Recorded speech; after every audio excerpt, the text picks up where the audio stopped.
네, 마켓 트렌드 시간입니다. 김정효 연구위원과 함께 투자 아이디어를 함께 찾아보겠습니다. 어서 오십시오. 안녕하십니까? 네, 오늘은 어떤 소식 들어주실 건가요? 오늘 마켓 트렌드에서는 아무래도 최근에 시장에 가장 화두가 되고 있는 것 중에 하나가 테이퍼링이 언제 시작될 것이냐 얘기 아니겠습니까? 오늘 로카트 총재 얘기가 나오면서 시장에서 좀 반등이 나타나는 모습이었는데요. 이와 관련된 금융시장의 변동성은 얼마만큼 나타날 것인지 또 이에 따른 투자 전략은 어떻게 가져가는 것이 좋을지 살펴보도록 하겠습니다. 네, 지금 가장 시장의 화두인 이 양적 완화 축소에 대한 이 우려감에 대한 금융시장의 영향들을 집중적으로 살펴보겠습니다. 특히 지난 5월 말 벤 버닝키 연준 의장이 양적 완화 축소 시사 발언을 시작한 데 따라서 금융시장이 한번 충격을 경험했는데 그 이후에 투자자들이 이 얘기만 나오면 좀 혼란을 나타내고 있습니다. 반면에 비교적 이미 노출된 악재는 악재가 아니다라는 발언도 힘을 실어주고 있는데요. 금융시장의 영향, 특히 이 환율과 이 금리 시장의 영향은 지금 어떠한 상황입니까? 네, 좀 전에 앵커께서도 언급해 주셨던 것처럼 결론부터 말씀드리자면 시장에 미치는 영향력은 6월보다는 덜할 것이다. 그러니까 상대적으로 변동성은 적을 것이다라고 보고 있는데요. 먼저 7월 달에 주식시장이 이제 대부분 반등을 시도하는 모습이었죠. 이 구간에서의 환율의 움직임을 살펴보시면 중요한 특징이 있습니다. 달러가 쉬어가는 가운데 유로나 일본화와 같은 달러의 대척점에 서 있는 이런 통화들이 비교적 강세를 보였고요. 네.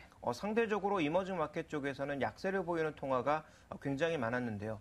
준비된 그림을 보시면 스웨덴이라든지 캐나다, 유로, 스위스 같은 국가들 또 한국도 7월 달에 주식 반등과 함께 원화가 오히려 달러 대비해서 강세를 보이는 모습을 보인 반면 주로 경상수지 적자를 나타내고 있는 인도네시아라든지 말레이시아, 인도와 같은 국가들, 원자재 중심의 호주, 브라질 같은 국가들은 여전히 달러 대비해서 약세를 보임으로써 달러가 정체된 가운데 이머징 통화는 대부분 약세, 선진국 통화와 경상수지 흑자국들은 대부분 달러 대비 강세를 보이면서 차별화된 양상을 나타내는 그런 모습이었습니다.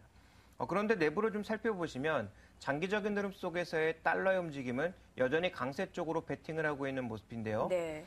지금 회색으로 표시되고 있는 것이 달러의 투기적 포지션인데 줄어들긴 했습니다만 여전히 비교적 높은 수준을 보여주고 있어서 달러의 강세가 장기적으로 이어질 것이라는 시장 컨센서스는 여전히 이어지고 있다고 봐야 될 것 같고요. 상대적으로 유로나 엔화가 최근에 달러 대비해서 강세를 보여주고 있지만 이 통화에 대해서의 투기적인 포지션은 상당히 좀 제한적인 모습이기 때문에 이들의 강세가 추가적으로 이어질 가능성에 대해서는 조금 덜 보고 있지 않나 이렇게 판단하고 있습니다. 그 다음 살펴봐야 되는 것은 국채시장 금리의 변동성인데요.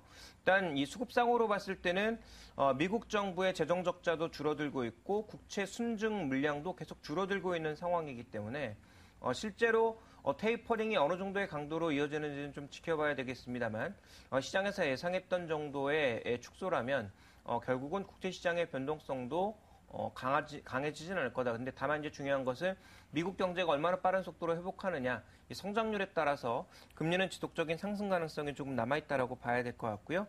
자, 그 다음 우리가 좀 살펴봐야 되는 것은 유럽의 이제 통화인 유로화가 17개 국가에 모두 동일하게 적용되고 있습니다만 이들 국가의 경제 상황을 고려한 실질 실효 환율로 봤을 때는 독일은 여전히 오히려 유로화가 더 오르는 것이 좋습니다. 네.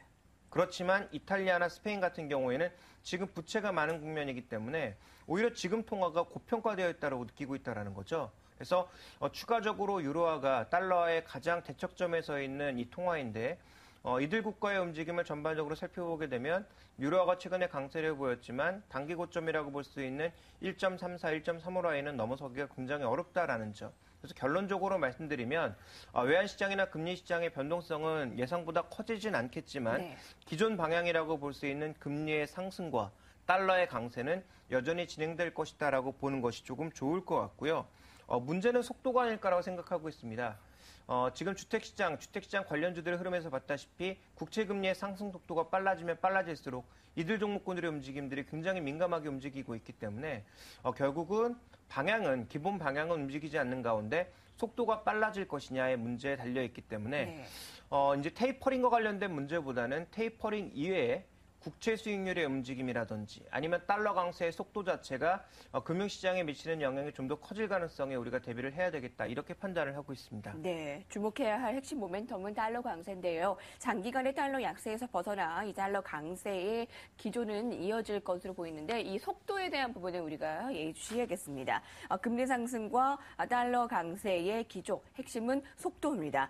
최근 한국을 둘러싼 자금 동향에 대해 살펴보겠는데요. 우리 시장의 차별화 요인들은 어떤 것들이 있을까요? 네, 조금 전에 환율 시장에서 분명히 우리 시장이 다른 이머징 마켓과는 차별화되는 모습을 나타내고 있죠. 그래서 그 자금 동향을 살펴보시면 전체적으로 보면 이머징 마켓 채권 쪽에서는 자금이 여전히 빠져나오고 있는 상황입니다. 5월 달부터 8월 달까지 꾸준하게 이 채권 쪽에서 돈이 빠져나오고 있고 주식 쪽에서도 여전히 돈이 빠지고 있고요. 선진국 시장의 주식과 채권 쪽으로 오히려 돈이 유입되고 있는 모습이 현재 그림에서 보여지고 있는데요. 한국은 주식 시장에서 좀 변동이 나타나고 있지만 채권은 지금 계속 매월 지금 유입되고 있는 그런 양상이죠. 그래서 한국물에 대한 채권의 관심은 여전히 이어지고 있다는 측면에서 경상수지 흑자국에 대한 전반적인 시장 인식은 아직도 긍정적으로 나타나고 있다. 다만 기업이익이 좀 크게 차이가 나고 있기 때문에 한국의 업종별 차이를 보여주고 있는 것이지 원화에 대한 전반적인 관점은 아직도 좀 매수 쪽이다라고 좀 봐야 될 것 같고요. 그다음 우리 시장이 강세를 보일 수 있는 또 하나의 이유는 지금 파란색으로 표시되고 있는 것이 신한증권이 측정하고 있는 적정 외환 보유액이고요. 그리고 현재 이 검정색으로 표시되고 있는 것이 가용 외환 보유액인데 이 격차가 점점 벌어지고 있죠. 그러면 이만큼은 우리가 쓸 수 있는 일종의 플러스 잉여자금이란 얘기가 되겠죠. 이런 잉여자금이 존재하고 있기 때문에 원화의 강세가 상대적으로 나타나면서 전체적으로 지금 매력도가 나타나고 있다고 봐야 될 것 같고요. 그다음 우리가 좀 살펴봐야 될 것은 지금 기간별로 봤을 때 주식 투자 유출입을 각 나라별로 살펴보게 되면 아까 살펴봤던 통화가 약세를 보이고 있는 국가 쪽에서는 여전히 돈이 빠져나가거나 빠져나간 만큼의 절반도 되돌리지 못한 양상이지만 한국이나 지금 핀란드 같은 경우에 폴란드 같은 경우 그리고 남아프리카 같은 경우에는 판 것의 절반 이상 정도를 되돌리는 모습을 나타내고 있습니다.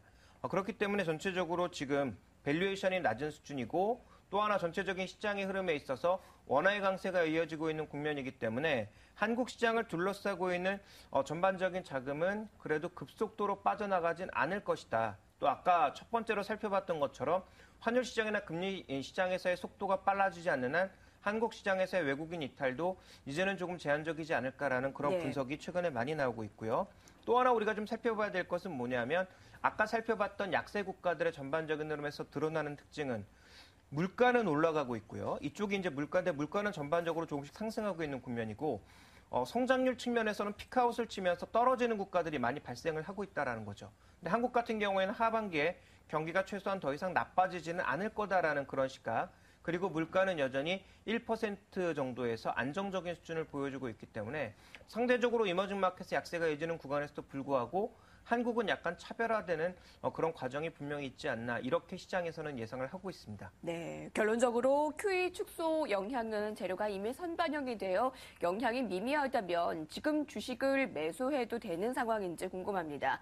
특히 어떤 업종에 관심을 갖는 것이 좀 더 양호하고 어디에 관심을 둬야 하는지 어떤 것들이 유효할까요? 한국 시장이 분명히 밸류에이션 대비해서 싸고 매력적이고 여러 가지 좋은 점이 있지만 실제적으로 한국 경제의 성장 모델은 여전히 수출 쪽에 굉장히 포커스를 맞추고 있지 않습니까? 네. 자, 이런 수출 속에서 지금 살펴보시게 되면 여전히 차별화가 굉장히 심해지고 있는 국면입니다. 준비된 그림을 보시면 지역별 수출 동향인데요. 현재 지금 미국 쪽으로 수출이 늘어나고 있고 EU 쪽으로도 수출이 일부 늘어나고 있는 것이 발견이 되고 있습니다만 지금 중동 쪽이라든지 아세안 시장 쪽으로는 굉장히 수출이 빠르게 줄어들고 있는 국면이거든요. 그렇다면 현재 구간에서 우리가 투자할 종목군들은 답이 나와 있다라는 거죠. 현재 미국향 종목이라든지 유럽향 종목군들로 압축하는 전략이 필요하겠다. 전반적으로 싸기 때문에 반등을 시도하더라도 반등을 주도하는 종목군들은 결국 이렇게 좀 좋아지는 쪽의 종목군들이 아니겠느냐라고 봐야 될 것 같고요. 그런 측면에서 봤을 때는 미국향 수출이 상대적으로 높은 IT 부품이나 세트, 자동차 부품이나 완성차 쪽에 우리가 좀 무게를 두셔야 될 것 같고 실제로 미국 쪽의 매출이 늘어나고 있는 것은 삼성전자나 현대차, 한라비스테온 공조, LG화학 정도이기 때문에 전체적으로 지금 현재 구간에서 뭐 자동차 관련주를 뭐 전반적으로 산다든지 또 IT 관련주를 전반적으로 산다라는 그런 느낌보다는 정말 미국 시장에서 매출이 늘어날 수 있는 종목으로 압축해 들어가야 되겠다라고 판단을 하고 있고요. 자, 유럽 시장 쪽에서 수출은 여러 번 강조드렸습니다만 조선 쪽에서 획기적으로 늘고 있습니다. 네. 그래서 이 조선 빅3와 함께 현대미포조선 같은 최근에 이제 벌크와 관련된 부분들에 대해서 주목을 해보실 필요가 있을 것 같고요. IT 세트나 부품 쪽에서는 LG전자가 약진을 보여주고 있지만 상대적인 약점이 많은 만큼 LG전자보다는 우리가 관심을 가져야 될 것은 오히려 BMW나 다른 자동차 회사로 이 2차 전지 시장이 늘어나고 있는 삼성 SDI 정도를 주목해서 봐야 되지 않나 이렇게 판단하고 있습니다. 미국향, 유럽향 수출 호전에 이 IT 세트나 부품, 자동차는 좀 중복이 되는 경향이 있고요. 유럽향에서는 조선이 좀 더 추가가 되는 양상입니다. 지금까지 김종효 연구위원과 함께했습니다. 고맙습니다.